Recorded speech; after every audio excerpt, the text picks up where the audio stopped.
السلام علیک یا بنت امیر المؤمنین.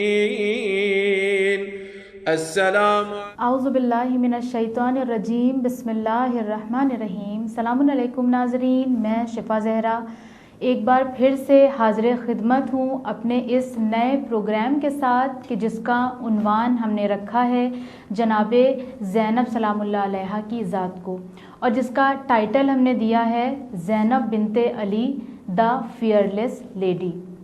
ناظرین محترم، اس پروگرام میں ہم جانیں گے کہ جناب زینب سلام اللہ علیہ کی زندگی کیسی تھی، ان کی تربیت کس طرح سے ہوئی، اور وہ آج کی عورتوں کے لیے کس طرح سے رول ماڈل ہیں. تو آئیے آج کے اپنے اس پروگرام کا آغاز کرتے ہیں پروردگار عالم کی حمد و ثنا کے ساتھ. تمام تعریفیں اس پروردگار عالم کے لیے ہے کہ جو مسبب الاسباب ہے، وہ پروردگار کہ جس نے اس دنیا میں ہم انسانوں کو اشرف المخلوقات بنا کر بھیجا. ناظرین محترم، یوں تو بہت سے ایسے عمل ہیں، غلط عمل اور برے عمل ہیں کہ جو اللہ کو سخت ناپسند ہیں، اور ان میں سے ہی ایک ایسا عمل ہے جو اللہ کو بے حد ناپسند ہے. وہ گناہ ہے، بہت بڑا گناہ ہے، اور وہ عمل ہے کہ خود کو سپیریئر سمجھنا، خود کو برتر سمجھنا، اور دوسرے پرسن کو انفیریئر سمجھنا، کمتر سمجھنا، ہیچ سمجھنا کہ میں بہت اعلیٰ ہوں اور سامنے والا بہت زیادہ کمتر ہے. اور اللہ کو یہ بات اتنی زیادہ سخت ناپسند تھی کہ اپنے حبیب کے ذریعے بھی اللہ نے یہی پیغام دیا کہ حجت الوداع کے موقع پر پیغمبر اسلام حضرت محمد مصطفیٰ صلی اللہ علیہ وآلہ وسلم نے ارشاد فرمایا لوگوں کو مخاطب کر کے کہ اے لوگوں، تم میں سے ایک قوم دوسری قوم پر برتری نہیں رکھتی. یا آپ نہج البلاغہ میں دیکھیں کہ امام علی علیہ السلام فرماتے ہیں کہ جس کو اس کے اعمال پیچھے چھوڑ دیں، اس کو اس کا حسب اور نسب آگے نہیں بڑھا سکتا.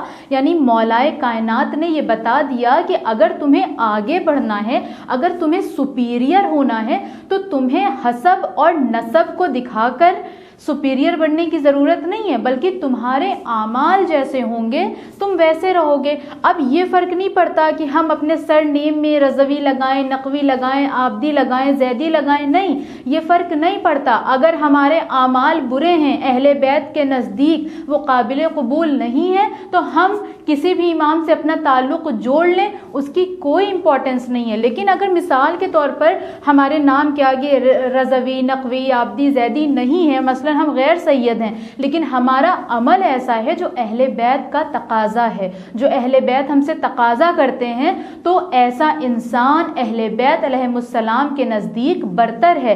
اور صرف اہل بیت علیہم السلام کے نزدیک نہیں، بلکہ خود اللہ کے نزدیک، کیونکہ پروردگار عالم نے خود ایک اسٹینڈرڈ کو سیٹ کر دیا. اللہ نے بتا دیا کہ کون برتر ہے، کون افضل ہے، کون سپیریئر ہے. سورہ حجرات آیت نمبر 18 میں پروردگار عالم یہ ارشاد فرما رہا ہے کہ اللہ کے نزدیک بہترین شخص وہ ہے کہ جو جتنا زیادہ صاحب تقوی ہے، یعنی جس کے پاس جتنا تقوی، جو جتنا پائس، جو جتنا اوبیڈینٹ، وہ اتنا سپیریئر. اب یہ فرق نہیں پڑتا کہ مرد ہے یا عورت ہے، گورا ہے یا کالا ہے، یہ فرق نہیں پڑتا. ٹھیک ہے، تو اللہ نے یہ ہمیں بتا دیا. اب اگر آپ اسی ٹاپک کو اٹھا کر آج سے 1400 برس پہلے لے کر جائیں تو یہی چیز سب سے عروج پر تھی کہ مثلاً عربستان کا یہ دستور تھا کہ وہ خود کو سپیریئر سمجھتے تھے اور غیر عرب کو یعنی عجم کو وہ انفیریئر سمجھتے تھے. اور عرب اور عجم کی بات تو ایک سائڈ، اس زمانے میں جو چیز سب سے زیادہ رائج تھی اور سب سے زیادہ عروج پر تھی وہ تھی عورتوں پر ظلم کرنا، عورتوں کو کچھ نہ سمجھنا، عورتوں کو حقیر سمجھنا. عورتوں پر بے پناہ ظلم کیا جاتا تھا، اور اسی لیے اللہ نے یہ آیت نازل کر کے یہ پیغام دے دیا کہ دیکھو سپیریئر صرف وہ ہے کہ جو اللہ کے نزدیک سب سے زیادہ پائس ہے، پیور ہے، جو اوبیڈینٹ ہے، جو صاحب تقوی ہے.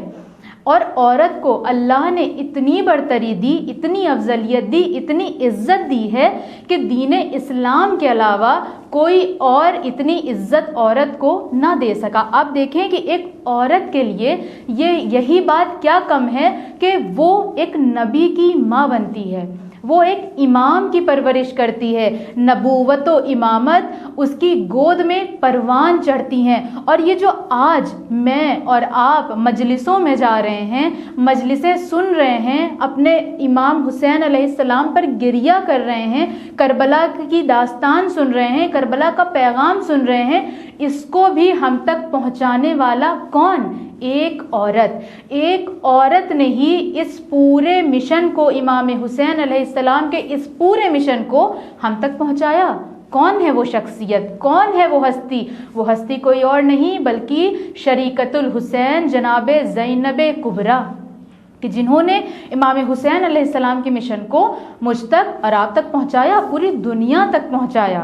آپ سوچیں کہ جناب زینب کا مقام کیا ہے، وہ بھی تو ایک خاتون ہے نا، وہ بھی تو ایک عورت ہے نا۔ جناب زینب نے کربلا میں ایسا کردار ادا کیا ہے کہ جس کی کوئی مثال نہیں ملتی، کہ ایک خاتون اتنی فیئرلیس ہو سکتی ہے، ایک خاتون کے پاس اتنی اسٹرینتھ ہو سکتی ہے۔ اور شاید یہی وجہ تھی کہ جب امام حسین علیہ السلام مدینے سے چلے تو اپنے ساتھ خواتین کو بھی لیا، ورنہ آپ سوچیں کہ کیا ضرورت تھی خواتین کو لے جانے کی اپنے ساتھ میں۔ لیکن شاید یہ ایک ہڈن میسج بھی تھا کہ خواتین کو اسلام نے ہر چیز میں آگے رکھا ہے، وہ ہر چیز میں پارٹیسپیٹ کر سکتی ہے۔ اسلام نے کہیں بھی عورتوں کو منع نہیں کیا ہے کہ تم فلاں کام نہیں کر سکتی، لیکن اسلام نے، شریعت نے ایک سرکل بنا دیا، ایک دائرہ بنا دیا کہ دیکھو جو بھی کرنا ہے اس دائرے میں رہ کر کرو، اگر اس دائرے کو کراس کیا تو گناہگار ہو جاؤ گی۔ تو اسی لیے امام حسین علیہ السلام اپنے ساتھ خواتین کو لے کر گئے۔ اور ویسے بھی اگر آپ تاریخ کا مطالعہ کریں تو آپ کو معلوم ہوگا کہ اس دنیا کا کوئی بھی ایسا ریولیوشن نہیں ہے جو بنا کسی خاتون کے کمپلیٹ ہوا ہو۔ تو پھر وہ کہ جو اتنا بڑا ریولیوشن تھا وہ کیسے بنا کسی خاتون کے مکمل ہو سکتا تھا؟ اور شاید اسی لیے امام حسین اپنے ساتھ خواتین کو بھی لے کر گئے۔ اب ان تمام خواتین میں جس خاتون کا ہمیں ذکر کرنا ہے، شریکت الحسین زینب بنت علی، ان کے بارے میں ملتا ہے کہ جس وقت آپ کی ولادت ہوئی ہے تو آپ کا نام زینب رکھا کس نے؟ سرکار انبیاء حضرت محمد مصطفیٰ صلی اللہ علیہ وآلہ وسلم نے آپ کا نام زینب یعنی باپ کی زینت رکھا۔ اور اب آپ یہ دیکھیں کہ جناب زینب کی ولادت جس گھر میں ہوئی وہ گھر کیسا ہے؟ وہ ایسا گھر ہے کہ جو مرکز وحی ہے۔ یہ ایسا گھر تھا، ایسا در تھا کہ جہاں فرشتے مسکین اور یتیم بن کر آتے اور اپنے ہاتھوں کو پھیلایا کرتے تھے مانگنے کے لیے۔ یہ وہ گھر تھا کہ جس گھر کا ہر فرد سید و سردار تھا، کہ اگر نانا ہے تو سید الانبیاء، بابا ہیں تو سید الاوصیاء، ماں ہیں تو سیدۃ النساء العالمین، اور اگر بھائی ہیں تو سید الشباب اہل جنہ، اور اگر جبرائیل جیسا غلام ہے تو وہ بھی سید الملائکہ۔ اور پھر آپ کی تربیت کون کر رہا تھا؟ وہ کہ جو دنیا میں تمام خاتون سے افضل ہے، کہ جو سیدۃ النساء العالمین ہے، جو ام ابیہا ہے، وہ اگر کسی بچی کی تربیت کرے جو دنیا کی سب سے بہترین ماں ہے، تو پھر ظاہر ہے وہ بچی ہمارے سامنے زینب بنت علی کی شکل میں ہی آتی ہے۔ آپ سوچیں کہ جناب زینب نے ایک ایسے گھر میں، ایک ایسے ماحول میں پرورش پائی ہے کہ جہاں آپ کے چاروں طرف صرف اور صرف معصومین علیہم السلام تھے۔ یہ وہ گھر تھا کہ جب اس گھر میں پنجتن آ کر جمع ہوئے ہیں تو ایک چادر کے نیچے پنجتن آ کر جمع ہوئے تو اللہ نے یہ اعلان کیا، انما یرید اللہ لیذھب عنکم الرجس اہل البیت ویطہرکم تطہیرا۔ ایسے گھرانے میں پرورش پانے والی بچی کوئی معمولی بچی تو نہیں ہوگی نا، یہ وہ بچی تھی کہ جو اپنی کمسنی کے عالم میں جس نے اپنے نانا کے عمل کو دیکھا۔